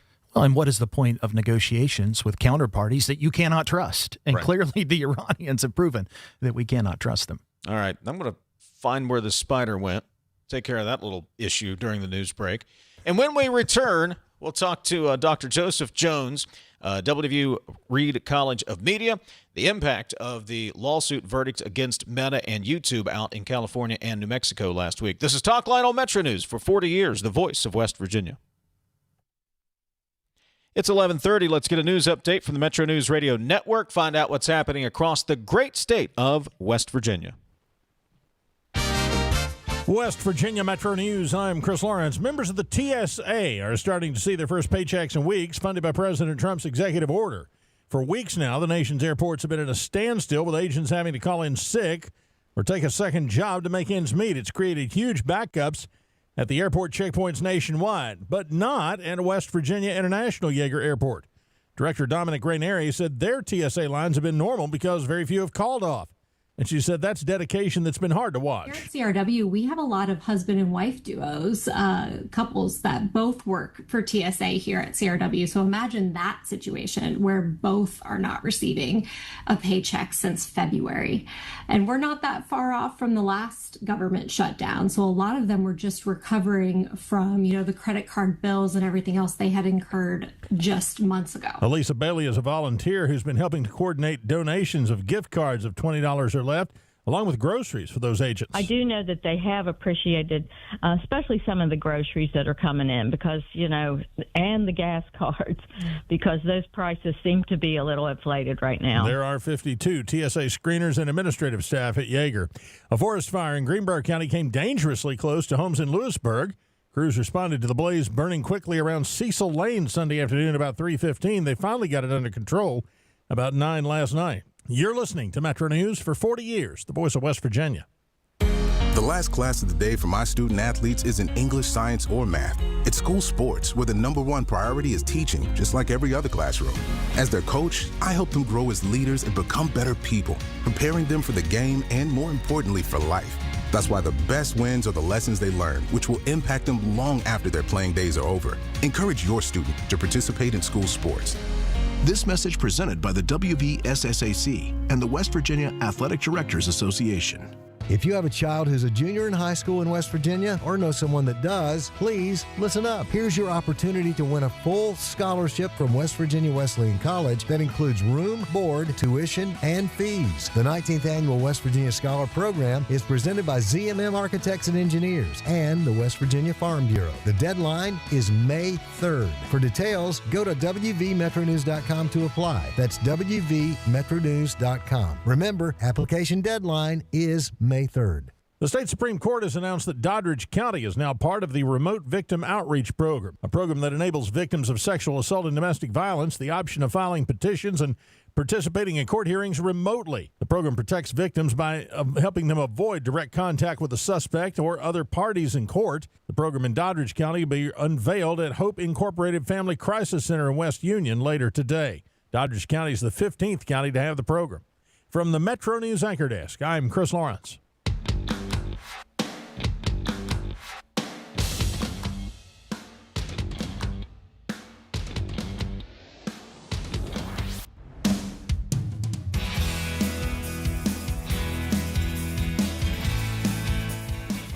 Text line is 304-TALK 304. Phone number is 800-765-TALK, 800-765-8255. We'll get to more of your texts coming up in just a bit.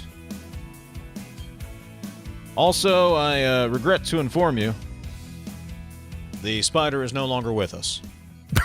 Oh. You're going to hear about that, my friend. Oh, that's okay. That's okay. Was it an imminent threat? Did you have no choice? I had no choice. Look, it was a big spider. It was one of the biggest spiders I've ever seen. Oh, my God. But we obliterated the spider. It did. It just dropped right out of the ceiling. Jake can vouch for me. I didn't know I was going to give you an opportunity to do your Trump I'm working impersonation. On it. Texter says, great Charlotte's Web reference there, TJ. I'm a bit surprised, though, Dave was not offended that you were sneakily calling him a pig. Now, why'd you have to go there? They didn't call it worse. It's okay. I was just saying Charlotte. I wasn't calling him Wilbur. Wasn't he a great pig? You could have been Zuckerman, the farmer. I could have been. Boy, it's a Monday, isn't it? I love Mondays. Back-to-back verdicts against Meta and YouTube, against Meta and Google's YouTube sent a warning shot to big tech, marking the first time juries found the social media platforms liable for the impact on kids and teens online. The jury verdicts in California and New Mexico come after a years-long push from youth safety groups and parents, which have separately lobbied on Capitol Hill to pass legislation holding technology companies accountable for the dangers they believe the platforms pose to kids. We talked some months ago with Dr. Joseph Jones, assistant professor, media ethics and law at the College of Creative Arts and Media at WVU, about this case, and we bring him back to discuss the verdict this morning. Joseph, good morning. Thanks for joining us. Oh, always a pleasure to be here. Thank you. So what made this case different from some of the other cases where the social media platforms have actually been shielded from liability? Yeah, so I guess the first thing to point out is this is not about the content that users were exposed to. So there's something called Section 230 where publishers cannot be, their platforms are not publishers. They can't be held accountable for the content on their actual websites. What this case was all about was the actual design of social media sites. And the argument was being made that these social media sites were designed intentionally to addict teens, to exploit their kind of brains that are still developing. And what I think is actually different is the public feeling around all of this, that 10 years ago, I think social media was seen as the great connector. And now I think enough has gone down where the public has kind of seen, well, maybe there is some accountability that needs to be held here. And that these platforms are not just neutral third parties. They are actually designing systems in a way that can harm people in order for them to make money. To the extent that you can, without going too deep into the weeds, Professor, pull the curtain back a little bit. What did Meta and others do? Specifically, should I use the word hook? I mean, is that fair? What did they do to hook people? Yeah, no, and this is from their own internal documents. That's why these cases are so fascinating, is because you get to see their own internal research. It was clear that Meta, the idea came out that you have to be 13-year-olds to use our platform.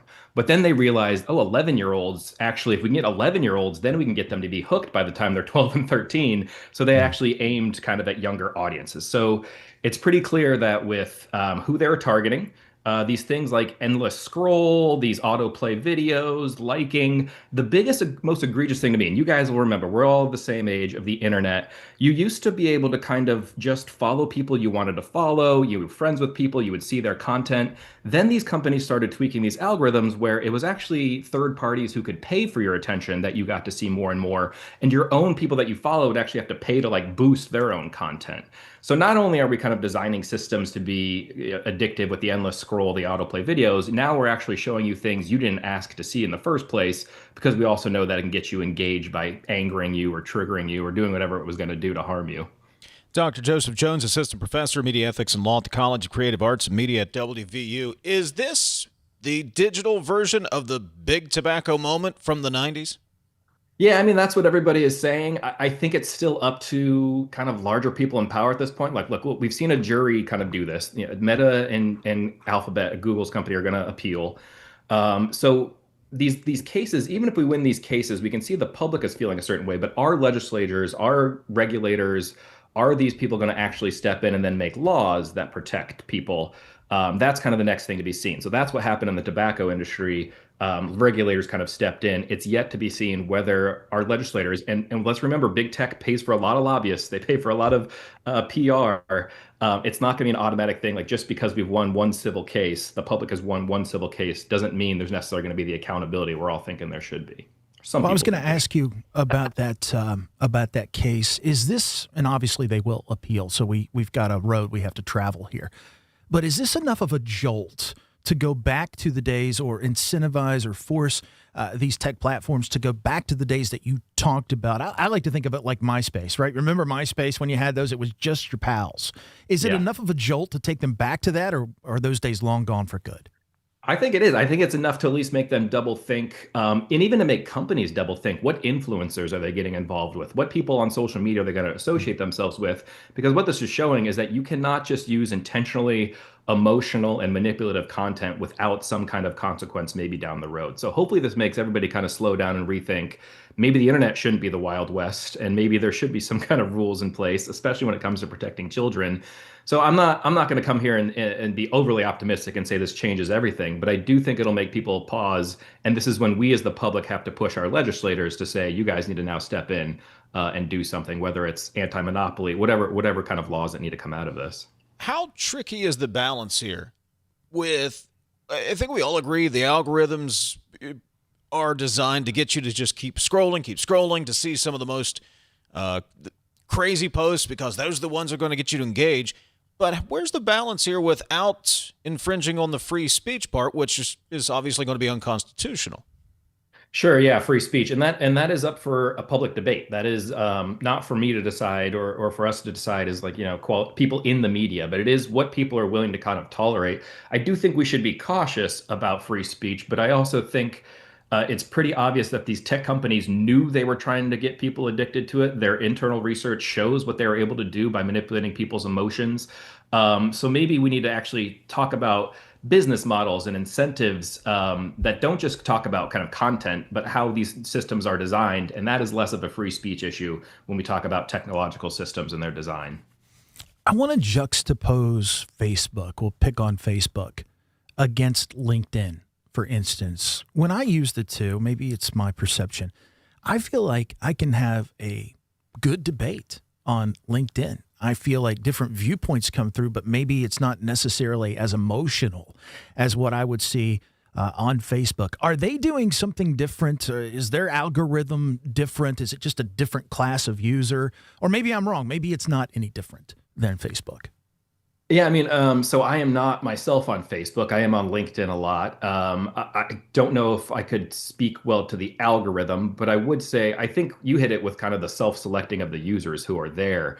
I kind of joke with my students, hey, we can connect on LinkedIn, knowing that that is to them not cool, right, to be on LinkedIn. But it is where you can be professional, right? It is where I interact with my colleagues. So I think it's a self-selection process, but clearly the algorithm is also different, that it's not there to kind of just feed you things. Now, I still get ads every once in a while and these things I don't want to see. So it is still kind of using third parties to get paid to show you content you didn't necessarily ask for. But it's definitely not as emotionally kind of charged as I think we can see on Facebook or Instagram or even YouTube.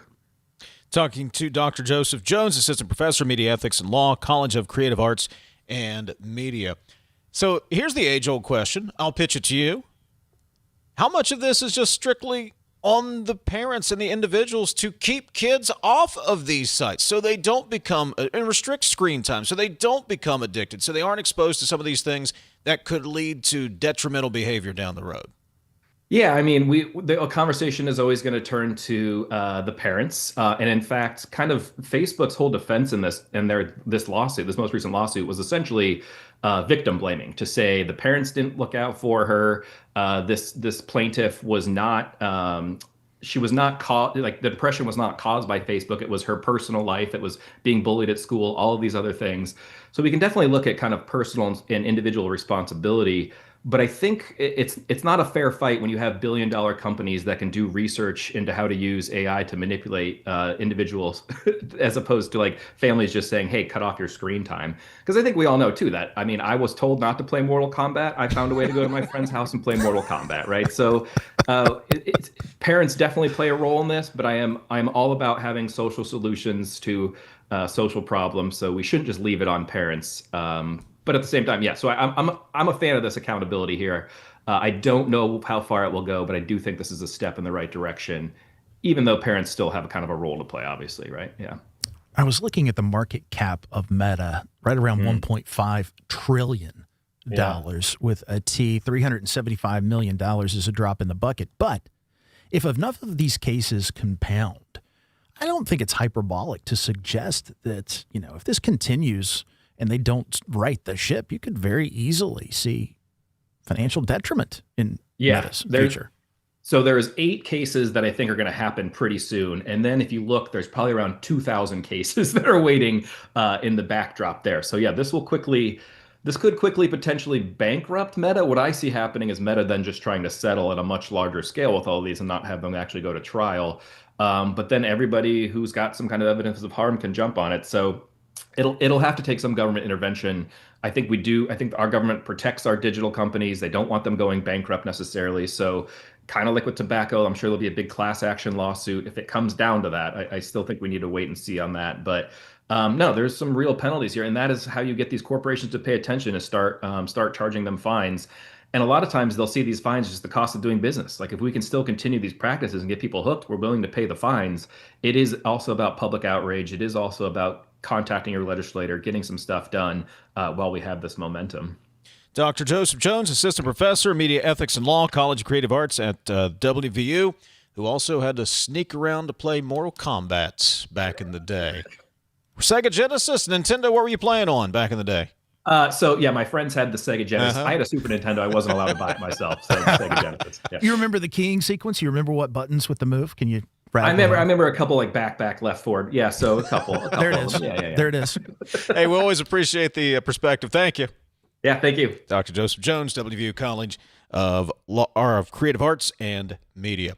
Coming up, we'll get to your text, 304-TALK, 304-800-765-TALK, 800-765-8255. That is the phone number.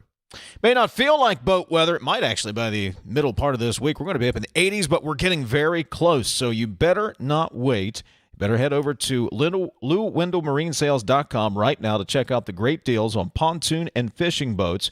LouWendellMarineSales.com. Lou Wendell Marine Sales. We sell family fun. Coal-based generation remains the backbone of West Virginia's energy portfolio, ensuring reliability, security, and affordable electricity throughout the region. Our coal plants are engineered for performance, designed to run most efficiently at or near a 70% capacity factor. This level of operation is not arbitrary. It's based on sound engineering principles, scientific analysis, and has been formally adopted by the West Virginia Legislature as a reasonable target for optimal performance. When our coal fleet operates near that benchmark, it provides stable power to the grid, maintains cost efficiency, and supports thousands of good-paying jobs across our state. Coal generation also drives local tax revenue that sustains schools, infrastructure, and community services. Working in partnership with state leaders and the Trump administration, we're ensuring that our coal fleet remains modern, efficient, and ready to power West Virginia and beyond for decades to come. This message brought to you by the West Virginia Coal Association and Friends of Coal. Tens of thousands of hardworking West Virginians earn their living in our state's growing natural gas industry, including thousands for Antero Resources, West Virginia's top natural gas producer. Antero's investments are boosting our local workforce and small businesses. We're proud to give back and invest locally to support West Virginia workers producing West Virginia energy.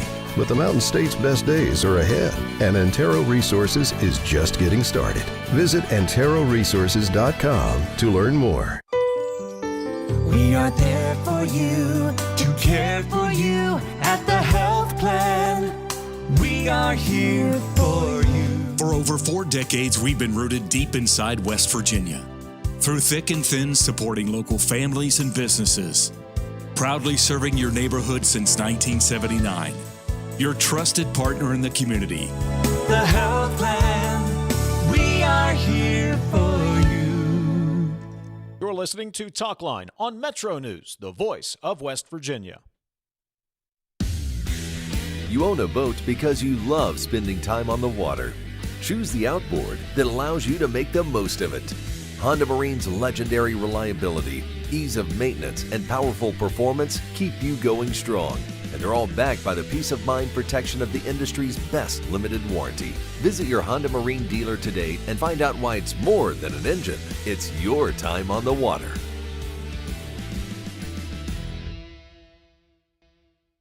Leading the efforts to build a stronger West Virginia, the High Technology Foundation has a proven plan to strengthen and diversify our state's economy. The I-79 Technology Park's high-capacity infrastructure continues to attract advanced federal operations that are driving economic growth. This keeps our young, educated residents in the state and brings West Virginians home. The High Technology Foundation, building a stronger West Virginia. Learn more today at WVHTF.org.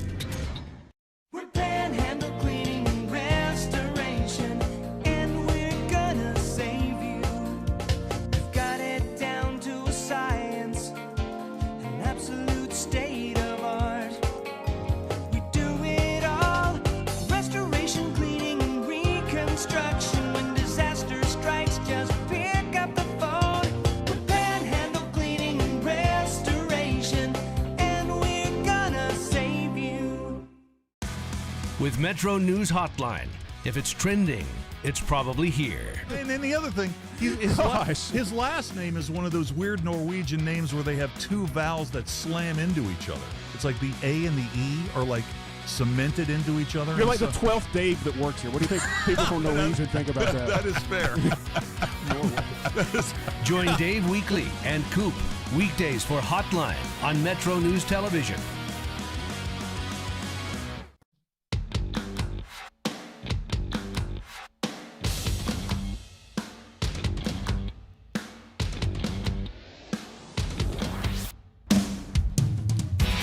MetroNews Talkline is presented by Encova Insurance, encircling you with coverage to protect what you care about most. Visit Encova.com to learn more. When you choose CityNet, you're choosing a 100% West Virginia-owned internet provider with local support. No call centers, no runaround, just fast, dependable fiber internet backed by people who live and work right here. Plus, new residential customers can get 50% off any internet plan for a year. Visit CityNet.net today. Texter says, Dave and TJ, explain to me how people think Trump is a king but was voted into the presidency by citizens of America, which we have elections every 4 years. Furthermore, President Trump is trying to make sure votes count by having to provide identification, says the texter. Would you like to take a crack? I've got a couple of thoughts, but would you like to take a crack at that, Mr. Meadows? Yeah, I'll dig into the affordability part of it just a little bit.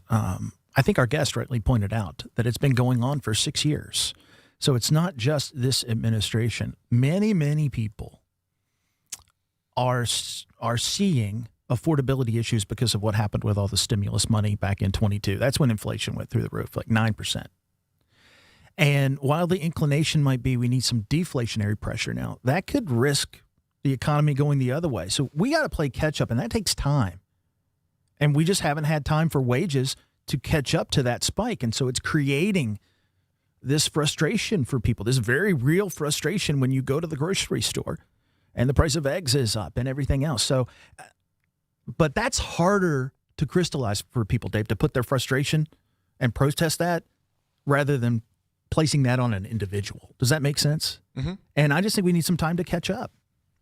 The reason they have come up with the No Kings rally, my two opinions. Number one, you can look at the unilateral decisions that the White House have made. Not unique to this White House, but certainly they have been maybe the most boisterous about making these unilateral decisions through the executive order, the war in Iran, the strikes in Venezuela, et cetera, et cetera. You could make the case that he is acting less presidential and more like a king would. You can make that argument. But really, I think it boils down to this is a very simple and easy to understand message. It's great marketing. It's great messaging if you are, I don't want to paint, if you are opposed to Trump and his policies and his presidency, this is very easy to understand. We don't want kings. It's very easy to put into sound bites. It's good messaging if you are on that side of the message by putting that out there.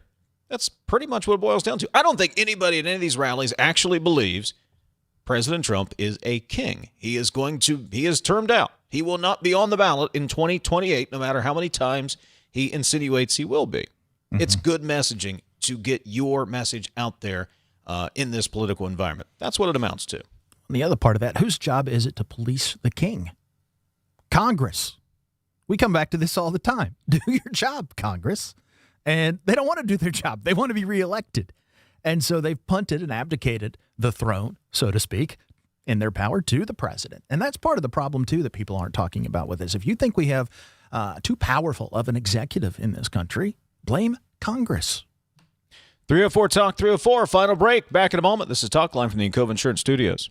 If you have a child who's a junior in high school in West Virginia or know someone that does, please listen up. Here's your opportunity to win a full scholarship from West Virginia Wesleyan College that includes room, board, tuition, and fees. The 19th Annual West Virginia Scholar Program is presented by ZMM Architects and Engineers and the West Virginia Farm Bureau. The deadline is May 3rd. For details, go to WVMetroNews.com to apply. That's WVMetroNews.com. Remember, application deadline is May 3rd. Coal-based generation remains the backbone of West Virginia's energy portfolio, ensuring reliability, security, and affordable electricity throughout the region. Our coal plants are engineered for performance, designed to run most efficiently at or near a 70% capacity factor. This level of operation is not arbitrary. It's based on sound engineering principles, scientific analysis, and has been formally adopted by the West Virginia Legislature as a reasonable target for optimal performance. When our coal fleet operates near that benchmark, it provides stable power to the grid, maintains cost efficiency, and supports thousands of good-paying jobs across our state. Coal generation also drives local tax revenue that sustains schools, infrastructure, and community services. Working in partnership with state leaders and the Trump administration, we're ensuring that our coal fleet remains modern, efficient, and ready to power West Virginia and beyond for decades to come. This message brought to you by the West Virginia Coal Association and Friends of Coal.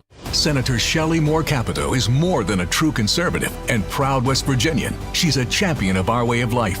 She doesn't just fight, she delivers, working with President Trump to close the border and keep our families safe, protect our energy jobs, and cut taxes, and establishing the New River Gorge National Park, a powerful economic engine.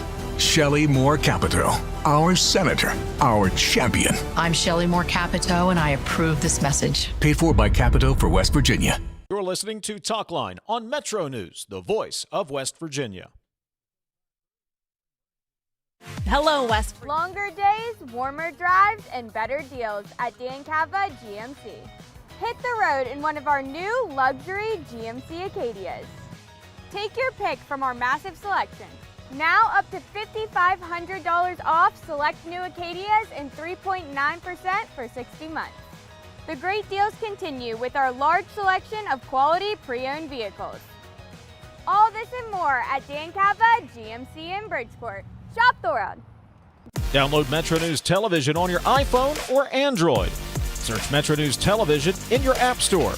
Create an account today to get alerts and watch all live and archived content. Download now. Touchdown! We're Panhandle Cleaning and Restoration, and we're gonna save you. We've got it down to a science.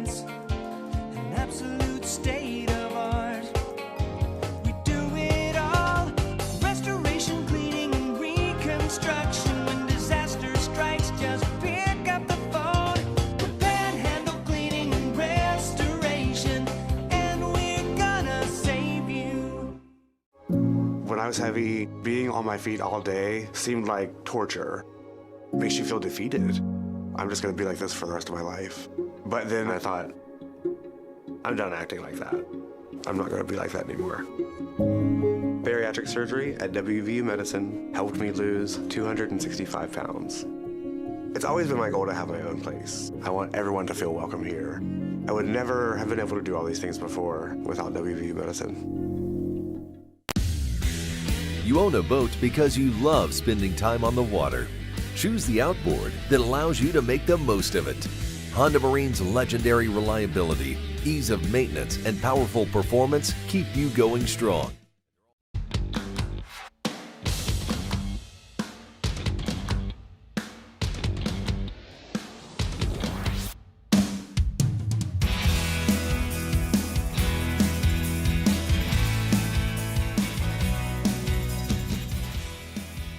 A couple of million could go a long way. The Lotto America jackpot starts at $2 million and grows until someone takes it home. Drawings happen every Monday, Wednesday, and Saturday, and with 9 ways to win. Even the smaller prizes can feel like a big win. Just $1 to play, in-store and online. 18 plus to play. Please play responsibly. The current jackpot is $20.45 million. Get your chance at manageable millions. You know, the social media algorithms aren't all bad. I was doom scrolling there through the break at just pictures of giant trophy bucks. Thank you, algorithm. I appreciate that. And sports cars. That's okay. That I appreciate. So thank you, Meta, for that. The rest of it can go away, but keep sending me the pictures of the bucks and the cars. Data centers. Will my power bill be affected? 10-second answer on that one, TJ. No. If anything, it goes down, but it helps it remain stable, in my professional opinion. 304 Talk, 304. Yeah, I'll get this one in. The more you guys are on the air, the more your biases are coming out. I say by the end of the year, especially if the U.S. invades Iran, this show will be like another Fox News show or Rush Limbaugh knockoff. And that's sad, but what else is there to expect from a conservative radio show, says the texter. All right, you get the final word of the day. Follow the news of the day at the website, WVMetroNews.com. We'll talk to you tomorrow. This is Talkline on Metro News for 40 years, the voice of West Virginia.